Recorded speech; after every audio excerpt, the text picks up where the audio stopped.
and I see this. So I'm like, wow. I mean, smart bombs, because I wanted to talk to you about Alonso, and here is this wonderful, in-depth piece on Pete Alonso, and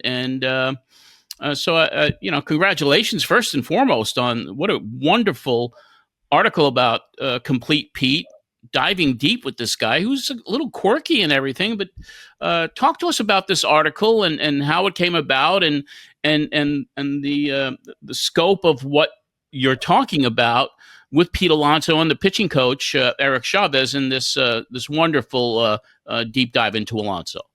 Yeah, thank you. So I kind of started not noticing it because I think Pete Alonso has kind of been undeniable all season. Yeah, he had a little bit of a swoon a few weeks ago, but this has just been an incredible season for him because he's not only hitting for power, which he's always hit for power, but he's also hitting for average, which has not necessarily been his game, and he's getting on base a ton. And so Francisco Lindor had mentioned it during the Rockies season that this could be his best season yet. And if you look at it, it's because he's becoming a very much a complete hitter.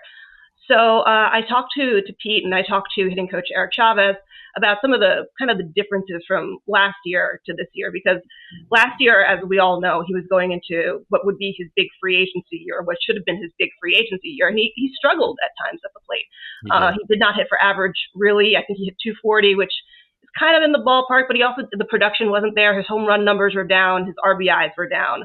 And when that happens to a player of Pete Alonso's caliber, especially going into such a big year, you kind of we're like, well, is this that kind of like famed decline that we see first baseman, power hitting first baseman go to? Granted, he's only 30 years old, but there is always that concern.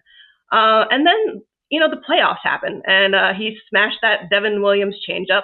And to hear him talk about it, it does feel like something clicked in that he felt like himself, and that there were times during the 2024 season where he didn't feel like himself at the plate, and that affected him.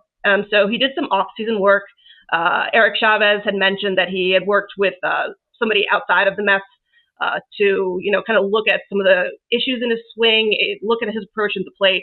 And he is also studying a lot in terms of opposing pitchers, obviously, various tendencies, and he's bringing all that knowledge to his at-bats.